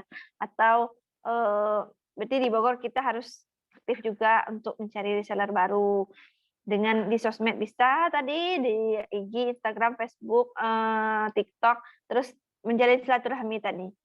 Di Bogor itu ada TDA Bogor, contoh, terus ada gerakan-gerakan apa yang komunitas apa yang kita bisa ikut, sehingga di situ kita ketemu aja ada yang daftar reseller. Karena pengalaman ini kayak itu, contoh aja ini nggak ada niat sama sekali, nggak ada niat untuk jualan, tapi niatnya cuman hanya untuk ya udah ikut ke gerakan kebaikan aja gitu kan. Nanti kita ikut pasukan amal soleh, misalkan gerakan infak beras, ikut aja aktif. Terus atau ada orang bertanya, Mbak jualannya apa? Mbak jualan bisnis apa gitu kan? Nanti baru kita jelasin. Ternyata ada yang mau tuh daftar jadi agen, contoh. Yang mau terus dia misalkan rekomendasi ke temannya yang lain lagi yang dari daerah mana. Ada kejadian seperti itu. Kita memang nggak semata-mata di situ gitu kan, tapi ternyata ketemu jalannya di situ. Terus ke yang ini, kita bisa cari reseller juga ke emak-emak yang di sekolahan, temannya misalkan anaknya masuk sekolah, terus kan ada teman-temannya tuh, emak-emaknya ngumpul misalkan, apalagi sekarang udah offline kan, jadi kenal. Nanti juga kenal tahun ajaran baru. Terus kenal, terus nanti lama-lama dia tahu kita jualan karena posting di WA, ya simpan nomor WA-nya, saling simpan, nanti tahu ini dia daftar jadi reseller. Nah dari dia itu, misalkan dia dia kan misalkan anaknya kan nggak cuma satu, anak A sekolah di sini di SD, anak B sekolahnya di SMP, berarti dia kenal di kita di SD, dia punya teman lagi di SMP. Nah di situ ada peluang lagi dia reseller. Lihatlah orang yang mana, lihatlah orang yang aktif untuk rekomendasi dan promosi. Kita bisa kelihatan kok orang yang rajin ngobrol, orang yang suka ngomporin, orang yang suka. Nah itu bisa kita jadikan reseller juga. Itu aja, itu contoh-contoh ya untuk merekrut reseller. Oke, terima kasih Uni. Uni Meza, semoga bisa membantu. Tadi beberapa tips yang disaranin sama Uni, memperluas jaringan, memperluas komunitas, memperpanjang dan melebarkan silaturahmi gitu. Jadi insya Allah nanti untuk rezekinya akan menurut kemudian. Ya. Silahkan kalau ada lagi Mbak yang mau bertanya. Halo, Assalamualaikum. Waalaikumsalam. Silakan Mbak. Oh masa? Ya, maaf. Iya, halo, Assalamualaikum. Teteh-teteh Waalaikumsalam. semua. Ya, kenalin ya, saya Adi Aya Urban dari Kediri, Jawa Timur. Sebenarnya kalau saya lihat yang cowok di sini saya aja ya. Ya, salam kenal sebelumnya ke teman-teman semua, ke para suhu-suhu yang kayaknya sudah wow luar biasa ilmunya, resellernya, omsetnya. Ini mau saya tanyakan, Teh Itin, poin terakhir dari marketing bumi yaitu belajar jadi sebuah leader ya, sebuah leader dari reseller yang sudah ada, yang sudah diamanahkan ke kita. Nah,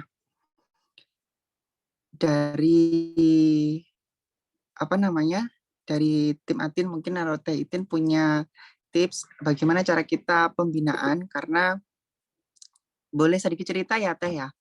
Jadi kalau di Adi ini, Aya Urban ini memang sebelumnya jualannya baju dewasa, sebelum mengenal Atin ya, terus kemudian sempat beralih lagi ke anak-anak, maksudnya pindah ke anak-anak, ke baju anak-anak. Nah kemudian banyak sekali pelanggan-pelanggan yang dewasa itu enggak tertampung ya, karena kita memang mencoba untuk dunia pakaian anak. Nah setelah jalan, alhamdulillah mulai 1 tahunan kemarin kita mencoba untuk mengenalkan baju dewasa kembali. Jadi merangkul para pelanggan-pelanggan baju dewasa yang pernah terabaikan, kemudian mencoba mencari reseller-reseller baru untuk baju brand dewasa.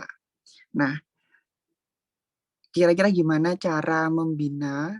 Kan namanya reseller itu selama ini kalau dilihat kan kadang suka selingkuh ya Teh ya.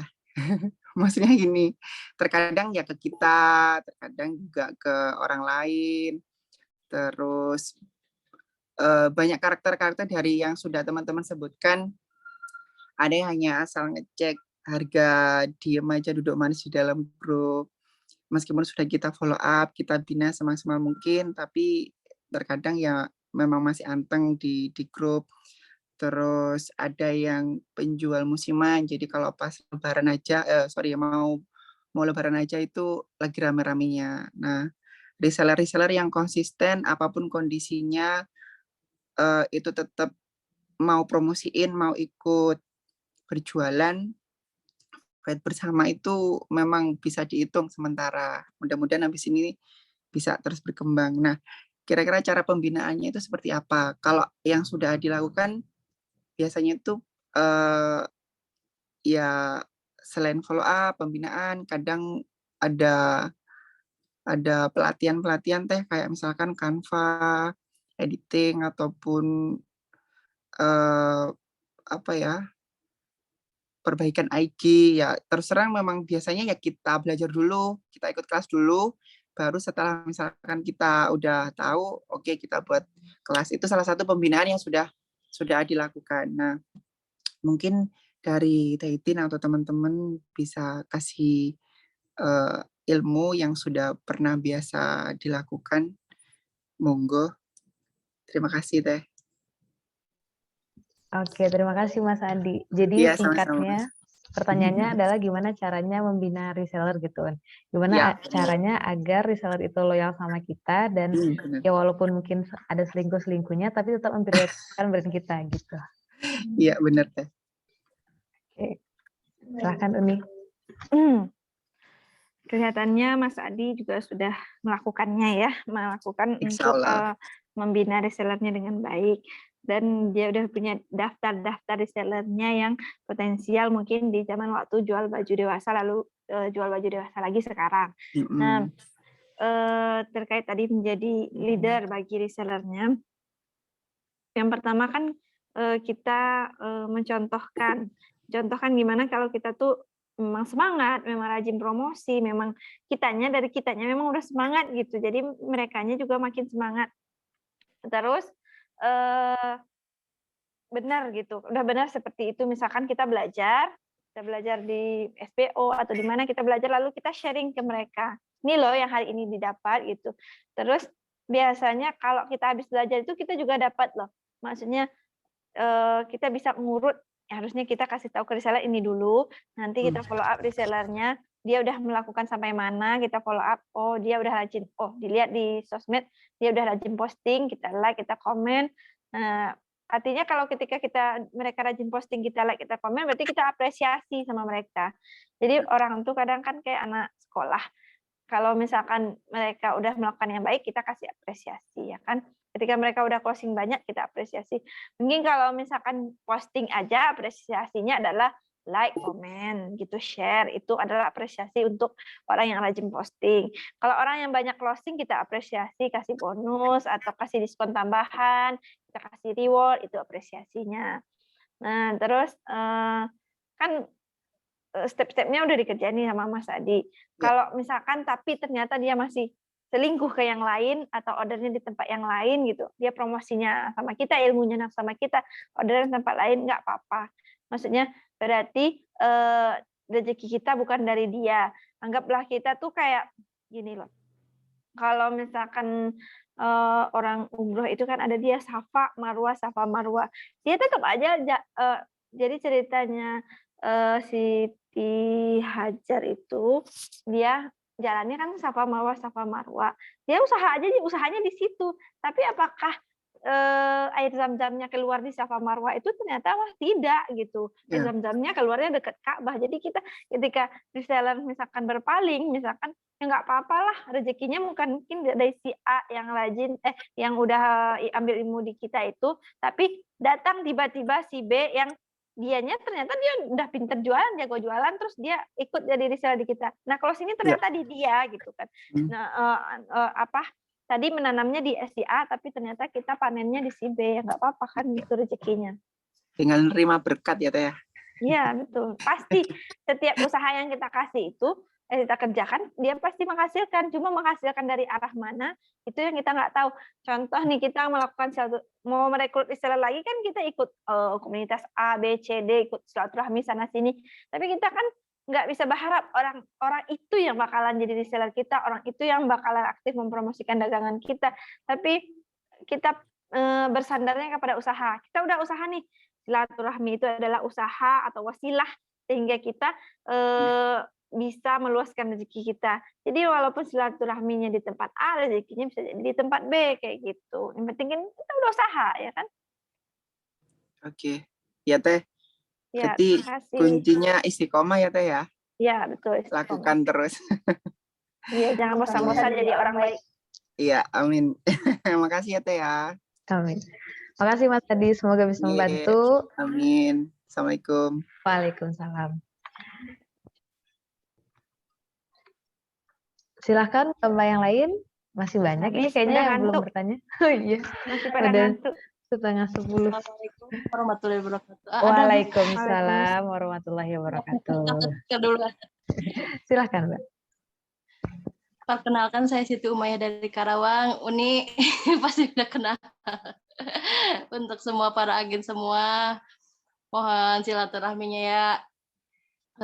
Saya kan dari tadi telat ya, hampir 40 menit, belum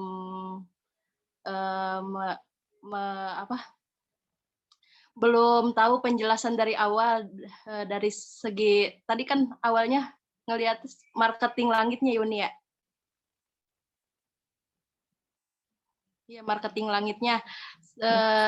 Histori saya yang mau ingin tanyakan, histori tentang Uni dari marketing langitnya, pasti kan ada sebuah perbuatan Uni gitu, cara untuk meningkatkan marketing langitnya dari mulai kita ke orang tua gitu, maksudnya ke orang lain supaya lebih bermanfaat. Intinya saya ingin menanyakan, ingin histori Uni sampai saat ini mengerjakan semua perbuatan-perbuatan kebaikan pasti akan berdampak dengan kehidupan yang sekarang sedang dijalankan ya Uni ya. Ya, saya ingin bertanya tentang histori dari marketing langitnya aja kan, karena sudah semua ditanyakan ya tentang marketing buminya. saya ingin menanyakan semua marketing, siapa tahu bisa diambil hikmahnya dari kehidupan kita yang sedang menjalankan bisnis. Intinya kita kan ingin bermanfaat, ingin meluaskan manfaat. Nah, pastinya ada dari ilmu dari Uni gitu sampai saat ini. Sudah gitu aja, Uni. Oke, makasih Mbak Siti Umayyah. Jadi pengen tahu ini pengalaman Uni secara pribadi terkait dengan marketing langit yang Uni terapkan gitu ya Mbak ya. Oke, Uni Baik. silahkan Un. Ini pertanyaannya agak berat kalau ini.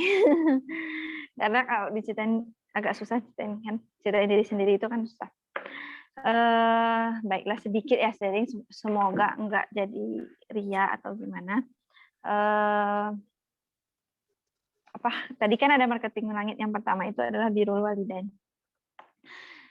Tanpa kita mengharapkan tanpa kita berharap rezeki harus gini, memang kita yang utama itu kan memang orang tua, karena kan jasa orang tua itu udah sangat-sangat banyak ke kita, dan nggak mungkin lah kita balas dengan apapun. Kita hanya bisa seberapa yang kita mampu.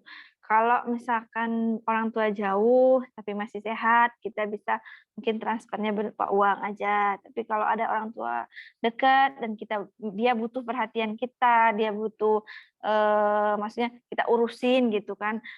Insya Allah itu jadi pelancar rezeki kita. Misalkan orang tuanya lagi sakit, maka anggap sakit orang tua itu yang kita urus itulah peluang bagi kita mencari pahala dan mencari keberkahan.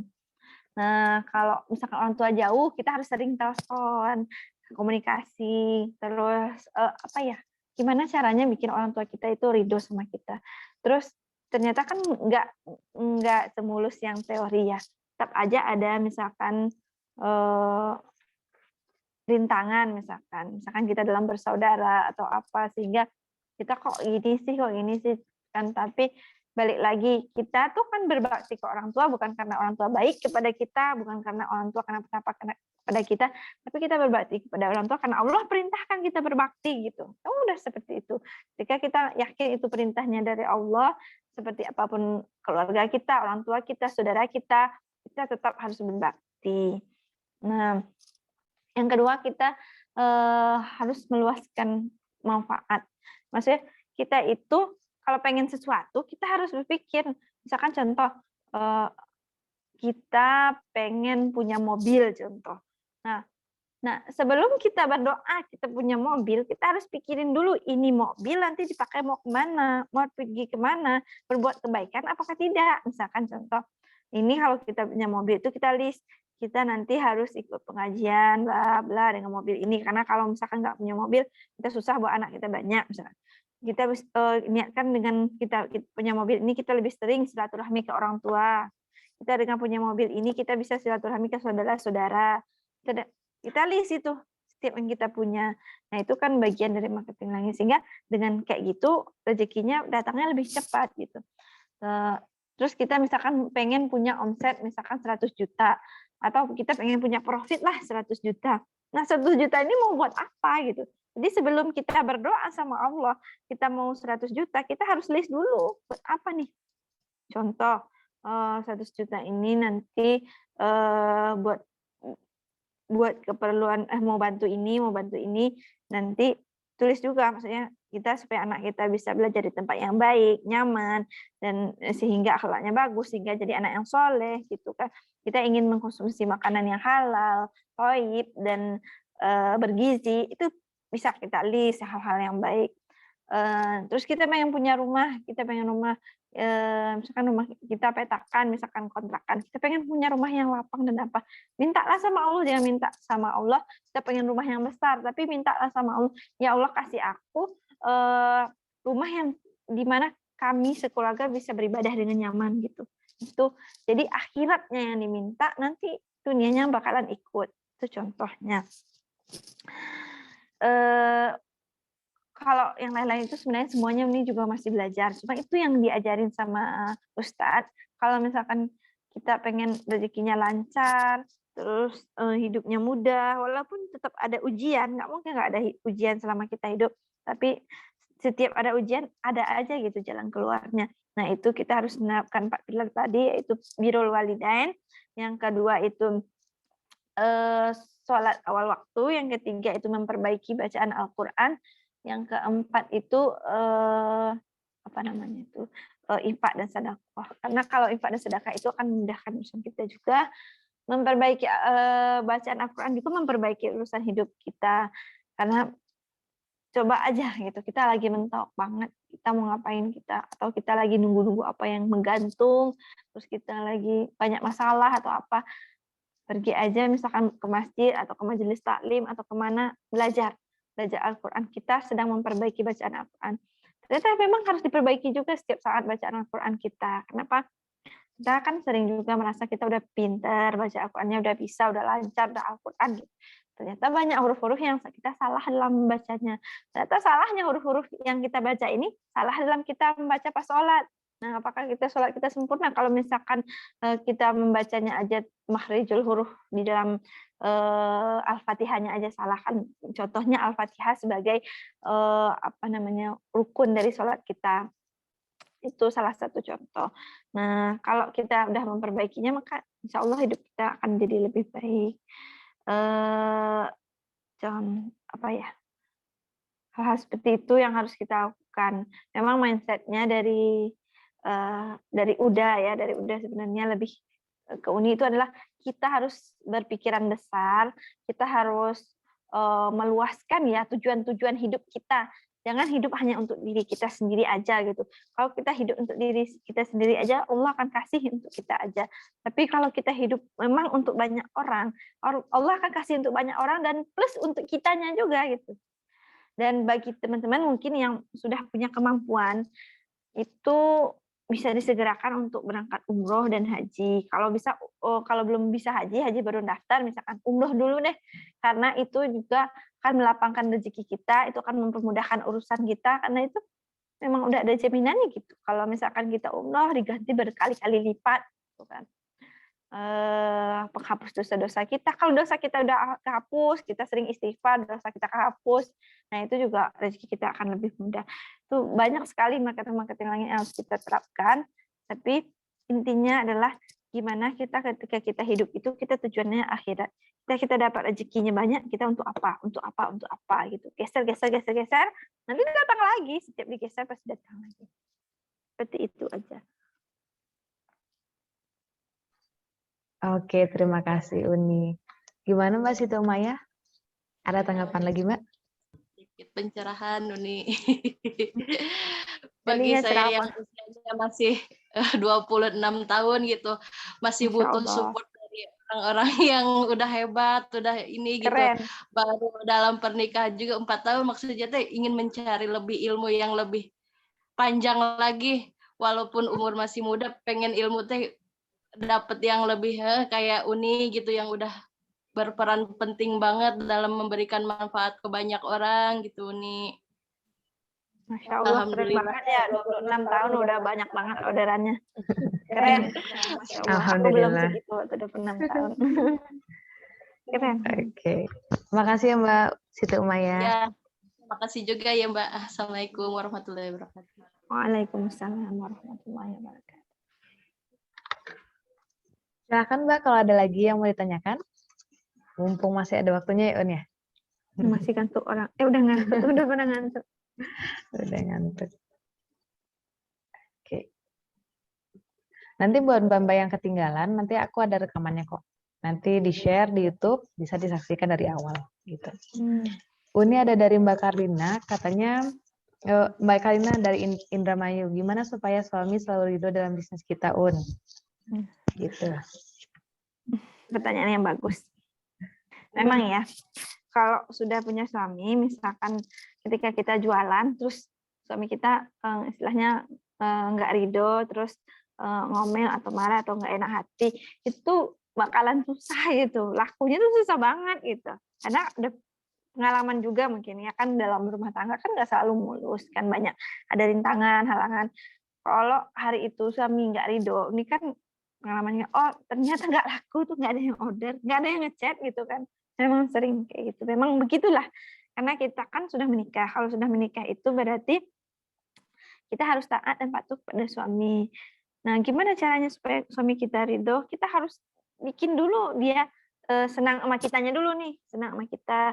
Ternyata dengan kita jualan kita nggak meninggalkan kewajiban-kewajiban kita kok gitu kan. Ternyata dengan kita jualan tuh kita bisa menambah penghasilan keluarga atau gimana. Jadi pertama suami senang dulu nih sama kita. Kalau suami udah senang sama kita, nanti kita jualan nih. Kita jualan tuh pun juga sebelum kita jualan kita izin dulu.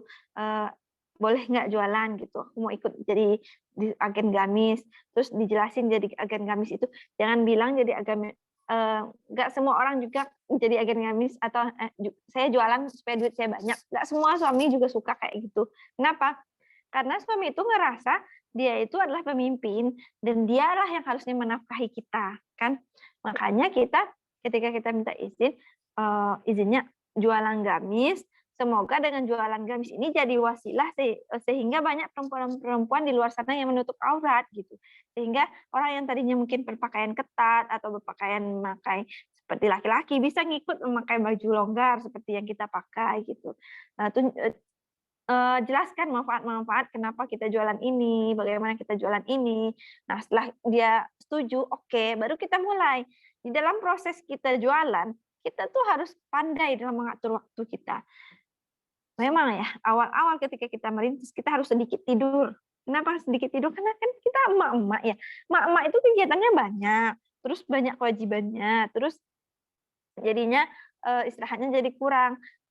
Di pagi hari ketika kita harus menyiapkan suami, maka suami kita harus siapkan dulu. Misalkan makannya, terus dia mau ke kantor, mau kerja, atau mau ke ada yang jadi guru, misalkan mau sekolah, itu kita harus siapkan dulu. Ini sarapannya, ini bekalnya, ini keperluan suami kita, ini pelayanan untuk suami kita siap dulu. Beres itu, terus anak kita. Nah, pas waktu kita, kalau perlu nih ya, kalau ini kita harus ya, bukan perlu, harus membuat timeline atau schedule kita hari itu. Kita bangun misalkan jam 4 sampai jam 4:30 kita tahajud, nanti 4:30 udah subuh, kita sholat subuh, lalu kita masak, lalu kita ngurus suami, ngurus anak, nanti kita start mulai jualan jam 8, bla bla bla bla. Kita tulis sampai kita tidur. Sehingga terkadang kita yang awalnya duluan bangun itu kita, yang dulu akhiran tidur juga kita gitu kan, karena kita mak-mak strong gitu. Terus kalau suami lihat gitu kita udah kerja keras, anak nggak terabaikan, suami nggak terabaikan, itu insya Allah suami akan ridho. Suami itu kalau kebutuhan dia, keperluan dia sudah terpenuhi, anaknya dia beres, semua pasti mudah gitu. Pokoknya kita minta izin apa aja kalau misalkan pelayanan buat dianya sudah, maka insya Allah gampang. Seperti itu. Bagaimana, mau ditanya lagi? Nah, seperti itu, Mbak. Mbak Karlina. Oh iya. Semoga menjawab ya, Mbak, tips-tips dari Uni, karena itu pengalaman pribadi Uni ya, Uni ya. Jadi itu cara Uni nge-treat Uda dan anak-anak juga gitu, supaya Uni dilancarkan bisnisnya dan diridhoi juga sama Uda dan keluarga gitu. Ini ada pertanyaan dari Mbak Nisa Uni. Bagaimana tidak dipungkiri sebagai IRT seringkali mengutamakan emosi dibandingkan profesionalisme gitu. Ya, betul. Sama semua sih, kayaknya semua ibu-ibu juga seperti itu. Cuma bagaimana kita mengendalikan aja dan mengaturnya. Ketika kita semangat kita lagi turun-turun, kita ingat-ingat lagi tujuan kita apa, atau nah kita misalkan punya cita-cita besar, tulis aja, terus taruh di mana tempat yang sering kita lihat, misalkan di belakang pintu, di depan pintu, atau di depan lemari, di mana. Ketika semangat kita lagi turun-turunnya dilihat, loh aku pengen ini, aku pengen yang ke sini, aku pengen umroh, aku pengen haji, aku pengen bikin rumah seperti ini, aku pengen ini.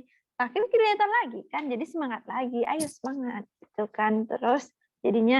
Terus kadang-kadang memang kita harus suka emosional, kadang anak lagi rewel, terus ini pekerjaan rumah belum keurus, berarti kita harus tenangkan diri dulu, jangan jualan dulu, tenang diri dulu, setelah tenang baru kita lanjut lagi aktivitas berikutnya. Itu bagian yang emosinya, jadi kita harus pandai mengelola emosi kita. tenang dulu. Kalau nih ya misalkan lagi nggak mood itu ya udah kita nggak temenan sama orang dulu, kita menyendiri dulu. Nanti kalau kita udah mood baru kita ini, tapi jangan terlalu lama juga menyendirinya, nanti kerjaannya nggak urus semua kan. Terus udah itu ya tadi kerjanya paling gitu. Dah. Kalau untuk mood semangatnya itu kita tulis, kita di mana kita tempat kita sering lihat kita lihat. Tapi kalau untuk mood emosional diri itu kita mengendalikannya ya. Pas saat emosi itu kita bawa tenang dulu. Terus kita menghindar baru kita maju lagi. Oke. Ya, itu yang bisa kita yang aku kutip dari Uni itu kita bikin mimpi-mimpi gitu, Mbak. Jadi mimpi-mimpinya bisa kita tempel di mana yang bisa kita lihat. Jadi kita jadi ingat tuh apa yang harus jadi kita lebih semangat lagi karena kan kita pengen otomatis kita harus mengesampingkan mungkin mood-moodnya yang lagi gak enak, kita perbaiki sedikit demi sedikit gitu. Terus ada dari Mbak Samsia lagi, Uni, gimana caranya jualan terus pekerjaan rumah juga keurus. Kadang balesin chat aja sambil masak, ditambah harus ngurus 2 anak. Kadang suka lelah juga, Uni gitu. Yang pertama kita harus bikin jadwal harian kita, bangun jam berapa sampai ini jam berapa. Terus kita bikin plot setiap pekerjaan kita itu berapa menit. Sampai pengalaman orang itu sampai mandi berapa menit pun mereka akan tulis gitu. Misalkan ini terlalu lama nih mandi 15 menit atau 30 menit. Kita gimana cara efektif? Setelah sehari kita coba dengan jadwal yang kita telah tulis, oh ternyata jadwal ini bisa diefisienkan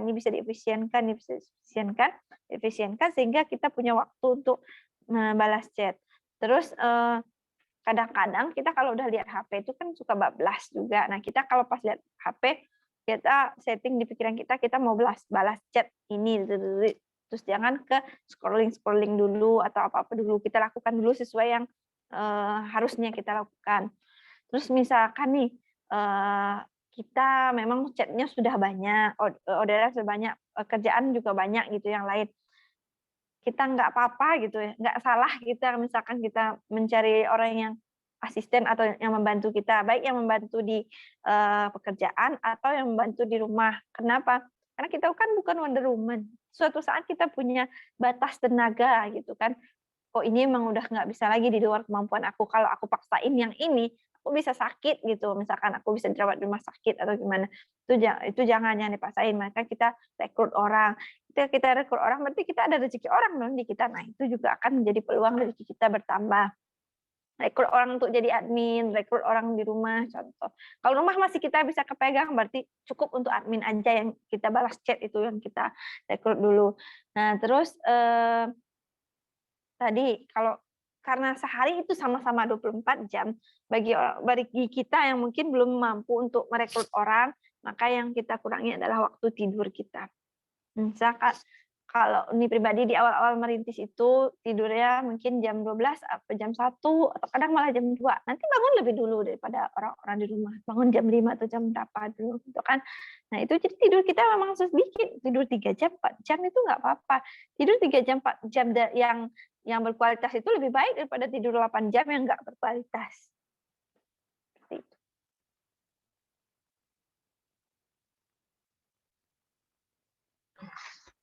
Oke Mbak Samsia, semoga bisa menjawab ya Mbak ya. Jadi ada 2 opsi dari Uni, mau rekrut admin atau yang bisa membantu di pekerjaan di rumah atau mungkin nanti jam tidurnya lebih kurang daripada biasanya gitu Mbak. Ini jam 21.45, kira-kira ada lagi tanya? Sudah. Cukup kali ya. Nanti tanyanya di grup aja lagi. Oke, siap. Baik, kita sampai di penghujung acara. Malam ini cukup panas karena banyak cita-cita baru dari Uni yang belum pernah kita dengar juga. Terus juga ada tips-tips dari Uni secara pribadi juga. Semoga bisa membantu Mbak-mbak semuanya. Terus juga ada materi-materi baru tentang marketing bumi dan marketing langit. 2 hal yang berbeda dan emang itu harus kita jalankan sekaligus kalau bisa gitu. Jadi memang kita sama-sama belajar bertahap satu demi satu kita lakukan gitu. Semoga tadi catatan-catatannya utuh ya Mbak ya. Dari awal sampai akhir, semoga bisa disimpan dan bisa di-share juga ke tim-timnya.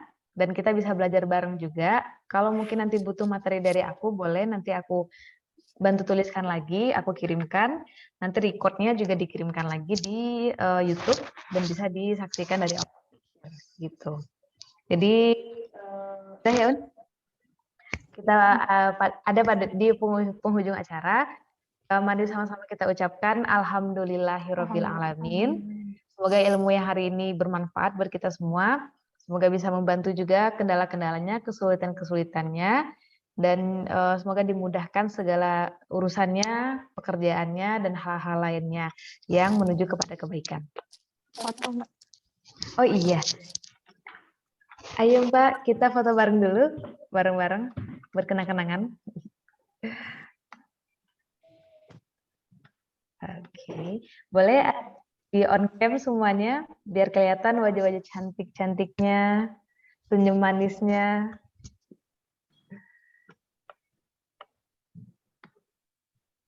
Oke, kita ada 2 slide. Wow, kami. Tidak apa-apa, Mbak. Oke. Oke, aku tunggu 2 menit, silahkan. Udah. Setting down. Oke. Baik. Silahkan senyum. Aku ambil fotonya. 1 dan. Oke. 1, 2. Oke. Wah, itu. Simpan dulu. Oke. Boleh satu lagi, Mbak? Sekali lagi. 1, 2, 3. Oke. Terima kasih Mbak untuk hari ini. Semoga kita ketemu lagi di lain kesempatan dengan ilmu baru lagi. Jangan lupa terus dicek-cek grupnya. Nanti mungkin ada info-info lagi terkait dengan kelas yang lain lagi. Semoga akan tambah lagi pematerinya yang hebat-hebat. Semoga supaya kita ketemu baru lagi. Gitu.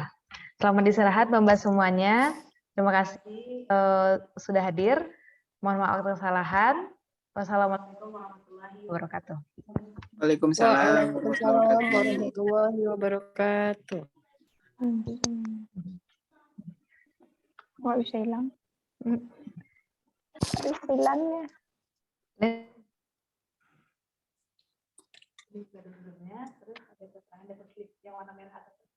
Oh, gitu.